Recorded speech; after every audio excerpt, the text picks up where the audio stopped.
கல்யாண மாலையில் சிவப்பிரகாசம் உங்களை அறிமுகப்படுத்துகிறோம். நாங்கள் செட்டியார் வம்சத்தை பிறந்தாங்க. சரி. பேரி செட்டியார். சரி. ஒரு சன் டாட்டர். சரி. So daughter is already married. Okay. அவருக்கு காக்னிசன்ட்டில் இருக்கார். எங்கே? காக்னிசன் சிடிஎஸ் டெக்னாலஜிஸ் சென்னையில் தான் இருக்காங்க. சென்னையில் தான் இருக்காரு. சரி, ரைட். ஓகே. அடுத்து சன்னுக்கோசம் பார்த்துட்ருக்கோம். சரி. So he has finished his diploma. Okay. And today he has cleared the BTech also. Oh, very good. So that way he is expecting a good partner. Okay. சொல்லுங்கம்மா, மருமகள் எப்படி வேணும்? நல்ல மருமகளா. நல்ல மருமகளா? நல்லா பார்த்துக்குவீங்க. நல்ல விஷயம். ரைட். ஓகே. சிவபிரகாசம் என்ன படிச்சிருக்கிறீங்க, என்ன பண்ணிட்டுருக்கீங்க? நான் வந்து பிடெக் முடிச்சிருக்கேன். சரி. இப்போ ஐஎம்கிஎஸ் ப்ரைவேட் லிமிடெட் சென்னையில் இன்ஜினியராக ஒர்க் பண்ணிகிட்ருக்கேன். ஓகே. மனைவி எப்படி வேணும்? எனக்கு வரக்கூடிய மனைவி என்னை புரிஞ்சுக்கிட்டு ஓகே எங்கள் அப்பா அம்மாவுக்கு ஒரு நல்ல மருமகளாக இருக்கணும்னு நான் எதிர்பார்க்குறேன். அவ்வளோதான். கிராஜுவேஷன் முடிச்சிருந்தா நல்லது. ரைட். ஓகே. படிச்சிருக்கணும். வேலைக்கு போகலாம், போகாத அவங்களோட இஷ்டம். உங்களை புரிஞ்சுக்கிட்டு அப்பா அம்மாவுக்கு ஒரு நல்ல மருமகளாக இருக்கணும். ஓகே. அதே மாதிரி நல்ல பெண் மனைவியா சிறந்த மருமகள் உங்களுக்கு கல்யாண மாலை மூலமாக கிடைப்பாங்க. இந்த நிகழ்ச்சியில் வந்து கலந்துக்கிட்டீங்க. வாழ்த்துக்கள். வணக்கம். சி சிவப்பிரகாசம், வயது 31, பிடெக் முடித்தவர், இன்ஜினியராக சென்னையில் பன்னாட்டு நிறுவனத்தில் பணியில் உள்ளவர். இவர் படித்து பணியில் உள்ள மணமகளை எதிர்பார்க்கிறார். சிவப்பிரகாசம் பற்றிய விரிவான விவரங்கள் kmmatrimony.com வெப்தளத்தில் இவரது பதிவு எண் 736297. கல்யாண மாலையில் பானு பிரியா இவங்களை அறிமுகப்படுத்துகிறோம். வயது 23. kmmatrimony.comல அவங்களோட பதிவு எண் 780450. பிடெக் பண்ணியிருக்கிறாங்க. பூனேல பிஸ்னஸ் அனலிஸ்டாக ஒர்க் பண்ணிட்டு இருக்கிறாங்க. ப்ரொஃபஷனல் டிகிரி, அதற்கு மேலும் பிஜி முடித்து நிரந்தர வேலையில் இருக்கிற நல்லவர் தனக்கு கணவராக வரணும்னு விரும்புகிறாங்க. பானுப்பிரியா விரும்புகிற மாதிரி நல்லவர் அவங்களுக்கு கணவராக உடனடியாக அமைந்திட கல்யாண மாலையின் மனப்பூர்வமான வாழ்த்துக்கள். கல்யாண மாலையில் சத்யராஜ் இவர் அறிமுகப்படுத்துகிறோம். வயது 32. kmmatrimony.comல இவருடைய பதிவு எண் 689713. எம்ஏ பண்ணியிருக்கிறாரு. ஜெர்மனியில் இன்ஜினியராக ஒர்க் பண்ணிட்டு இருக்கிறாரு. பிஜி முடித்த நல்ல பெண் தனக்கு மனைவியாக வரணும்னு எதிர்பார்க்கிறாரு. சத்யராஜின் எதிர்பார்ப்புக்கேற்ற நல்ல பெண் அவருக்கு மனைவியாக உடனடியாக அமைந்திட கல்யாண மாலையின் மனப்பூர்வமான வாழ்த்துக்கள். கல்யாண மாலையில் ஜனனி அவங்களை அறிமுகப்படுத்துகிறோம்.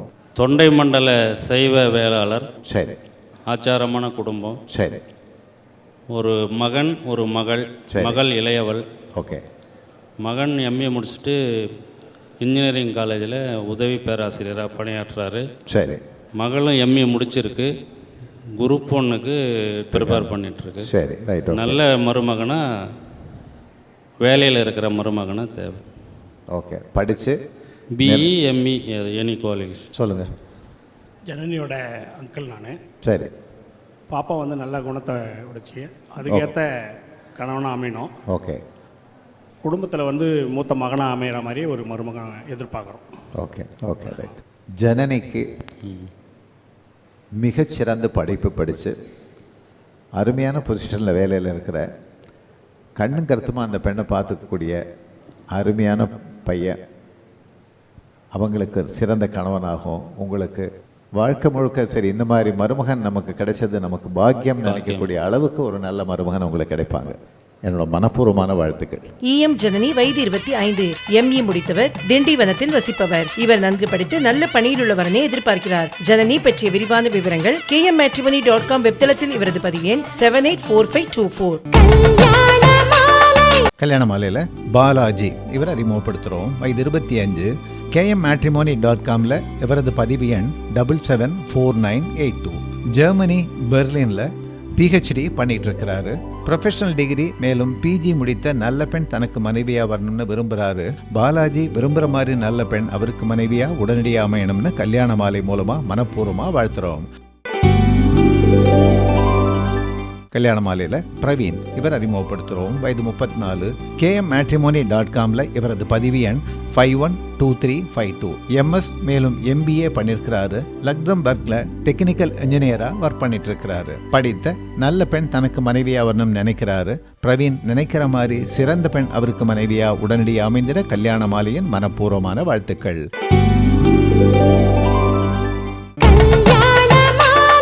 ஊரை பார்க்க அவ்வளோ அழகா இருக்கு. சங்கர் மட்டும் பார்த்தாருன்னா அடுத்த ஷூட்டிங் இங்கே தான் வைப்பார். கல்யாண மாலையில் அறிமுகமாகும் வரன்களின் விவரங்களை பெற, கல்யாண மாலை நிகழ்வுகள் படப்பிடிப்பு பற்றி அறிய Kalyana Maalai 6/1 Ramasamy street, T Nagar, Chennai 17. Phone 24341400. Email info@kmmatrimony.com.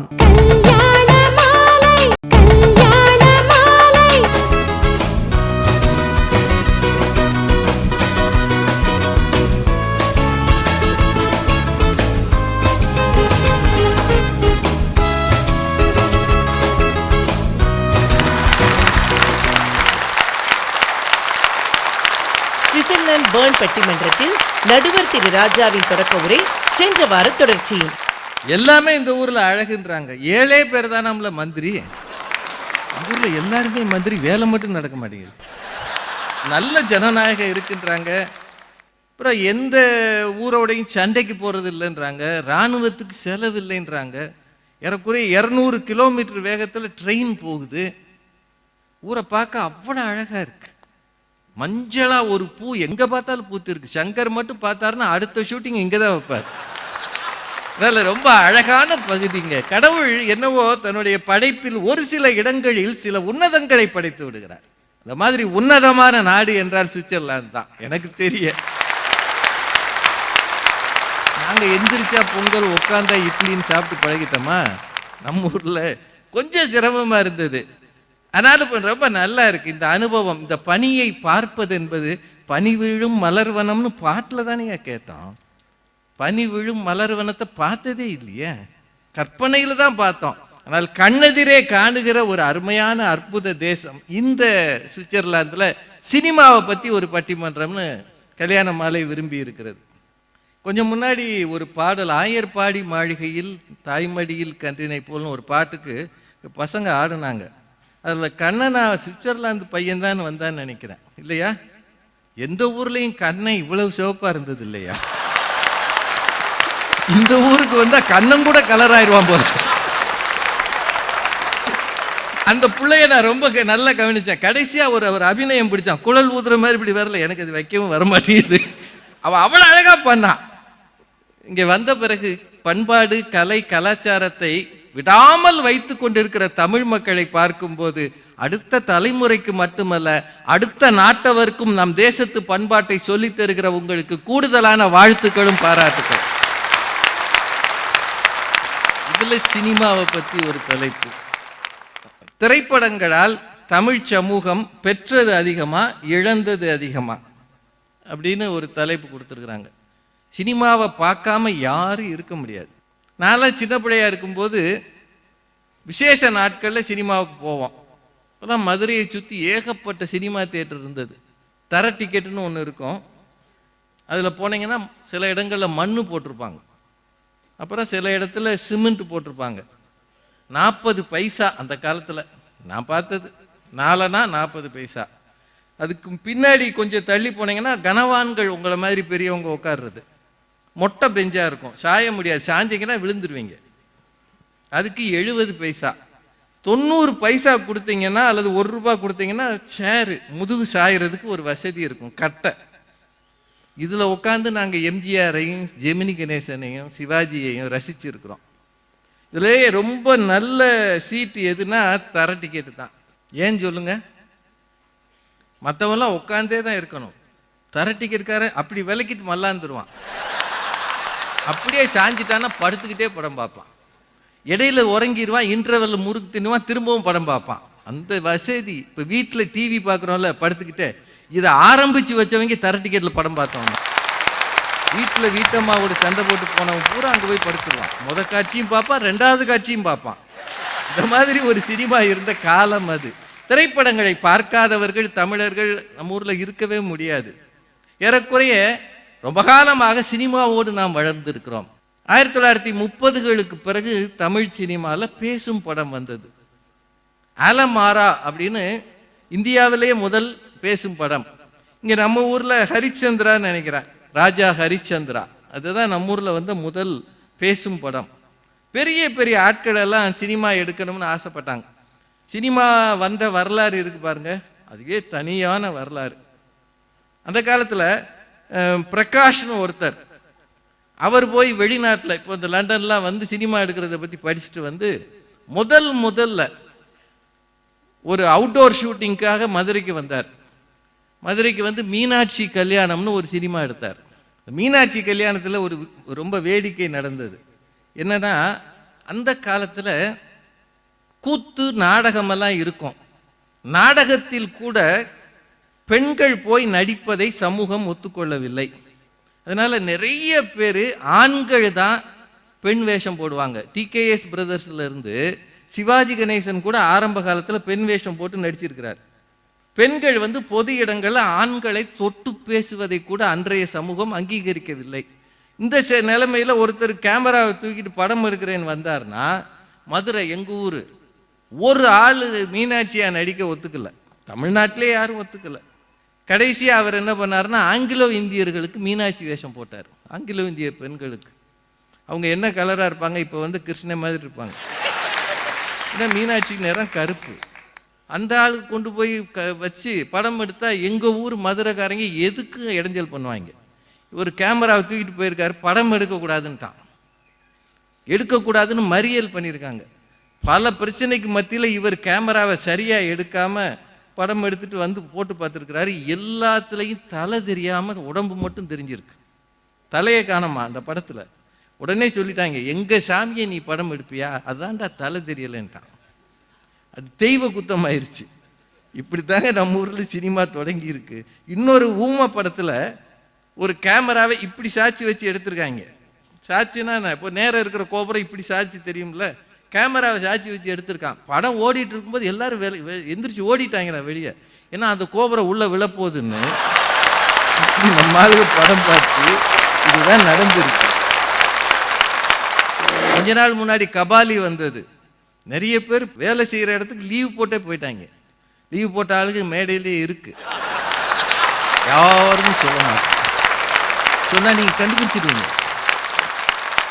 நடுவரின் தொடக்க உரை தொடர்கிறது. வரன்களை அறிமுகப்படுத்திய பிறகு கல்யாணமாலையில் கிரிதரன் இவர் அறிமுகப்படுத்துகிறோம். நான், என் பையன், என் பொண்ணு, என் மனைவி. சரி. நான் தனியார்லேருந்து ஓய்வு பெற்றுருவேன். சரி. பையன் வந்து பிஏ முடிச்சுட்டு லெக்சராக கோச்சிங் சென்டரில் லெக்சராக ஒர்க் பண்ணிக்கிட்டு இருக்கான். சரி. சென்னையில் தான் இருக்கார். சென்னையில் தான். சரி. பையனுக்கு தான் இப்போ பொண்ணு பார்க்குறேன். பார்த்துட்ருக்குறீங்க. ரைட். நாங்கள் வந்து சோழிய வெள்ளாளர் பிள்ளை. சரி. முதலியார் ஒப்பாக இருந்தாலும் பரவாயில்ல, சப்காஸ்டாக இருந்தால் கூட பரவாயில்ல. சரி. மருமகள் எப்படி வேணும்? பையன் வந்து ரொம்ப சாஃப்டான பையன். சரி. ஒரு சின்ன பையனாக இருந்தால் கூட மரியாதை கொடுத்து தம்பின்னு தான் கூப்பிடுவான். சரி. அந்த மாதிரி அவன் ஏற்ற மாதிரி நல்ல ஒரு குணவதியாக இருக்கணும். சரி. ஓகே. அதே மாதிரி எனக்கு பொண்ணு இருக்குது. சரி. பொண்ணை கட்டி போனாலும் வர்ற பொண்ணு வந்து எங்கள் டாக்டராக நாங்கள் நினச்சி வெரி குட், நாங்கள் நல்லபடியாக நடத்துவோம் பொண்ணை. நல்ல விஷயம். ரைட்டும். இருக்கிற ஒரு டாக்டரும் கல்யாணம் ஆகி வெளில போயிடுவாங்க. அதனால எங்களுக்கு பொண்ணு வேணும். மருமகள் மகளாக வரணும். மகளாக நினைக்க நிச்சயம் அதே மாதிரி வருவாங்க. கிரிதரனுக்கு சிறந்த மனைவி உங்கள் வீட்டுக்கு மகளா ஒரு மருமகள் கல்யாண மாலை மூலமாக வந்து அமைவாங்க. நிகழ்ச்சியில் வந்து கலந்துக்கிட்டீங்க. வாழ்த்துக்கள். வணக்கம். பி கிரிதரன், வயது 30, பிஏ முடித்தவர், சென்னையில் லெக்சரராக பணியிலுள்ளவர். இவர் பட்டதாரி மணமகளை எதிர்பார்க்கிறார். கிரிதரன் பற்றிய விரிவான விவரங்கள் kmmatrimony.com வெப்தளத்தில். இவரது பதிவு எண் 656904. கல்யாண மாலையில் வித்யா இவங்களை அறிமுகப்படுத்துகிறோம். வயது 23. kmmatrimony.comல இவங்களோட பதிவு எண் 790375. பிடெக் பண்ணியிருக்கிறாங்க. சென்னை எம்என்சியில் சாஃப்ட்வேர் இன்ஜினியராக ஒர்க் பண்ணிட்டு இருக்கிறாங்க. ப்ரொஃபஷனல் டிகிரி முடித்து நிரந்தர வேலையில் இருக்கிற நல்லவர் தனக்கு கணவராக வரணும்னு நினைக்கிறாங்க. வித்யா நினைக்கிற மாதிரி அருமையானவர் அவங்களுக்கு கணவராக உடனடியாக அமைந்திட கல்யாண மாலையின் மனப்பூர்வமான வாழ்த்துக்கள்.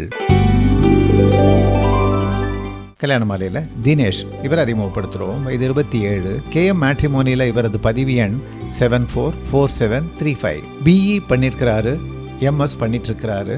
ஜெர்மனியில் சாஃப்ட்வேர் இன்ஜினியராக ஒர்க் பண்ணிட்டு இருக்கிறாரு. பிஜி முடித்த நல்ல பெண் தனக்கு மனைவியாக வரணும்னு நினைக்கிறாரு. தினேஷ் நினைக்கிற மாதிரி நல்ல பெண் அவருக்கு மனைவியாக உடனடியாக அமைந்திட கல்யாண மாலையின் மனப்பூர்வமான வாழ்த்துக்கள். கல்யாண மாலையில் பாலச்சந்தர் உங்களை அறிமுகப்படுத்துகிறோம். 3 ஆம்பளை பசங்க. சரி. இவங்க தான் மூத்தவங்க. சரி. இவங்க பிசிஏ முடிச்சுட்டு ஃபேஷன் டிசைன் படிச்சிருக்காங்க. சரி. ஒரு 5-6 ஷோரூமில் தனியாக ஓனாக பண்ணிட்டு இருக்காங்க. சரி. 10th டிகிரி வரைக்கும் படிச்சிருந்தா ஓகே. ஹோம்லியாக இருக்கணும், வேலைக்கு போக வேண்டிய அவசியம் கிடையாது. சரி. பூந்தமல்லி முதலியார். சரி. ரைட். ஓகே. பாலச்சந்தர் என்ன பண்ணிட்டு இருக்கிறீங்க? நான் வந்து ஃபேஷன் டிசைனராக இருக்கேன். ஓன் பிஸ்னஸ் பண்ணுறதா ஐடியா. ஓனாக பிஸ்னஸ் பண்ண போகிறீங்க. சரி. மனைவி எப்படி வேணும்? எனக்கு மனைவி வந்து ஹோம்லியாக இருந்தால் போதும். ஹோம்லியாக இருந்தால் போகிறோம். வீட்டை பார்த்துக்கிட்டா போகிறோம். நீங்கள் வீட்டுக்கான வருமானத்தை நீங்கள் பார்த்துக்குவீங்க. ஓகே, பாலச்சந்தருக்கு சிறந்த மனைவி, உங்கள் குடும்பத்துக்கு அருமையான மருமகள் கல்யாண மாலை மூலமாக கிடைப்பாங்க. இந்த நிகழ்ச்சியில் வந்து கலந்துக்கிட்டீங்க, வாழ்த்துக்கள், வணக்கம். எம் பாலச்சந்தர், வயது 28, BBA முடித்தவர், சென்னையில் சொந்த தொழில் செய்பவர். இவர் ஓரளவு படித்த குடும்ப பாங்கான மணமகளை எதிர்பார்க்கிறார். பாலச்சந்தர் பற்றிய விரிவான விவரங்கள் kmmatrimony.com வெப்தளத்தில் இவரது பதிவேன் 761057. கல்யாண மாலையில் அபிராமி இவங்களை அறிமுகப்படுத்துகிறோம். இது 29. kmmatrimony.comல இவங்களது பதிவு எண் 661730. பிரான்ஸில் டிகிரி பண்ணியிருக்கிறாங்க. பாரிஸில் கேஷியராக ஒர்க் பண்ணிட்டு இருக்கிறாங்க. PG முடித்து நிரந்தர வேலையில் இருக்கிற நல்லவர் தனக்கு கணவராக வரணும்னு விரும்புகிறாங்க. அபிராமியின் விருப்பத்திற்கேற்ற நல்லவர் அவங்களுக்கு கணவராக உடனடியாக அமைந்திட கல்யாண மாலையின் மனப்பூர்வமான வாழ்த்துக்கள். கல்யாண மாலையில் தாமோதரன் இவர் அறிமுகப்படுத்துகிறோம். வயது 38. kmmatrimony.comல இவரது பதிவு எண் 789613. பிரெஞ்சில் BAC பண்ணியிருக்கிறாரு. பிரான்ஸில் டெக்னீஷியனாக ஒர்க் பண்ணிட்டு இருக்கிறாரு. ஓரளவு படித்த நல்ல பெண் தனக்கு மனைவியாக வரணும்னு எதிர்பார்க்கிறாரு. தாமோதரன் எதிர்பார்க்கிற மாதிரி நல்ல பெண் அவருக்கு மனைவியாக உடனடியாக அமைந்திட கல்யாண மாலையின் மனப்பூர்வமான வாழ்த்துக்கள்.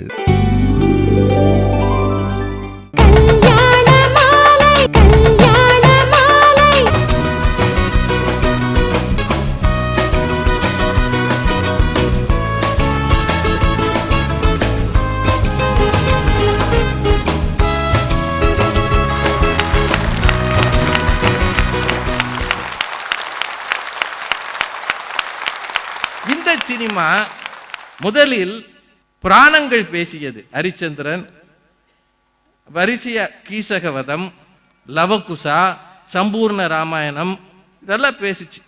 ஒரு காலம் வந்த பிறகு சினிமா என்ன பண்ணுச்சு, அதிலிருந்து மாறி ராஜாக்கள் கதை சொல்லுச்சு.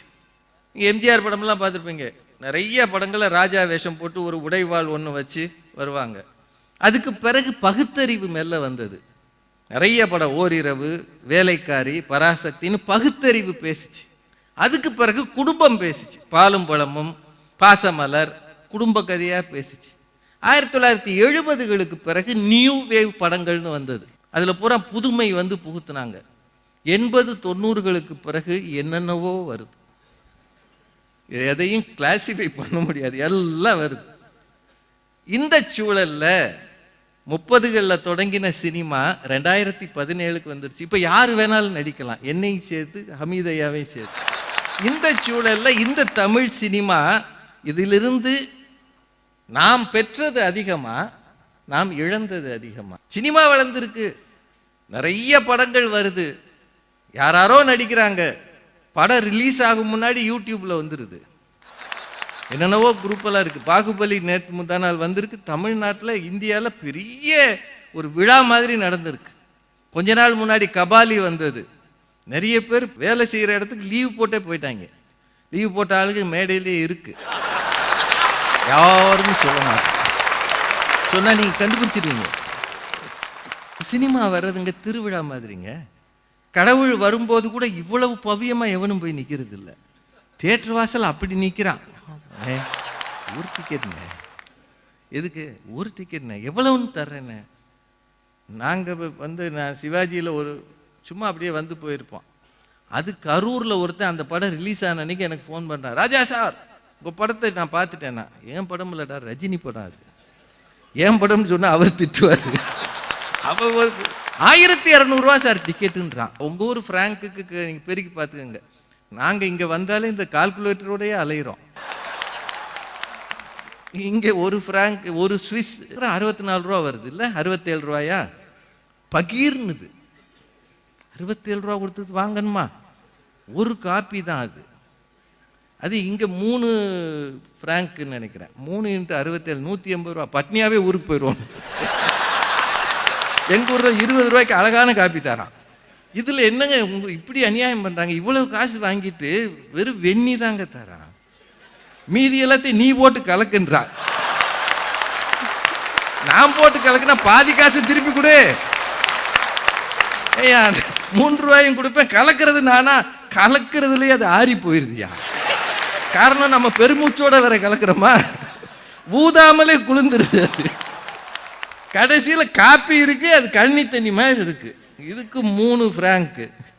இவ்வளவு தூரம் ஒரு இருக்குமா இல்லையா? 1200 கொடுத்து ஒரு சினிமா பார்க்குறாயா? யோசிச்சு பார்த்தா அவனுடைய மொத்த வருமானம் ஒரு நாளைக்கு 300 கூட இருக்காது. ஒரு நாள் வருமானம் 300 இருக்காது. ஆனால் ஒரு சினிமாவுக்கு 3 மணி நேரத்துக்கு 1200 கொடுக்குறானே. இதனால் நாம் இழந்தது அதிகமா பெற்றது அதிகமா? இப்படிதான் ஒரு பட்டிமன்றம். ஏன்னா நீங்கள் எல்லாரும் சினிமாவை விரும்புகிற ஆட்கள். இப்போ எல்லாருக்கும் மொபைல்லையே படம் வருது.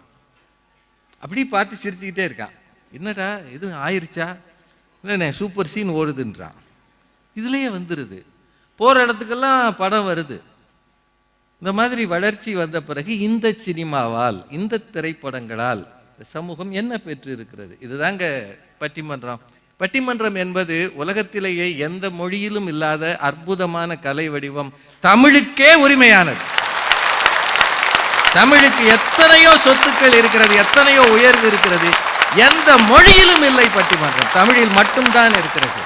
அதனால் தான் தமிழன் எங்கே போனாலும் பட்டிமன்றத்தை அழைத்து கொண்டு போய்விடுகிறான். எங்கே போனாலும் ஆர்டிக்கில் கூட பட்டிமன்றம் நடக்கும்.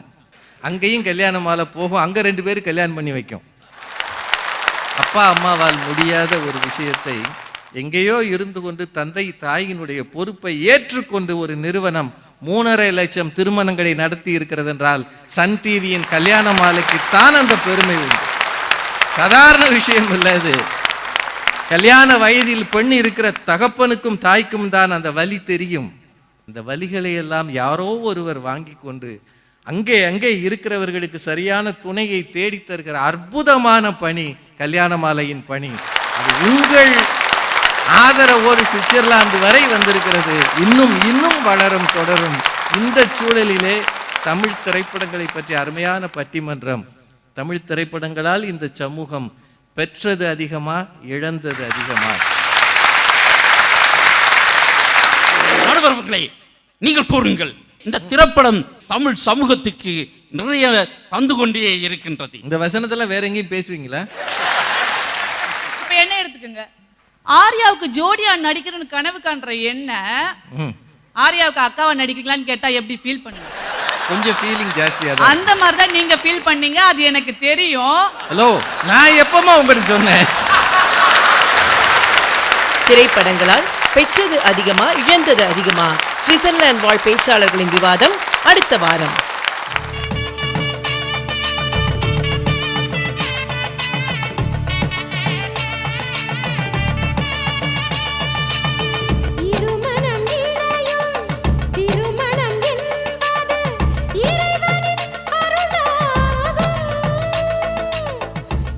உங்கள் வீட்டு வரனுக்கு மிகச் சிறப்பான இல்வாழ்க்கை துணை அமைய பதிவு செய்து கொள்ளுங்கள். kmmatrimony.com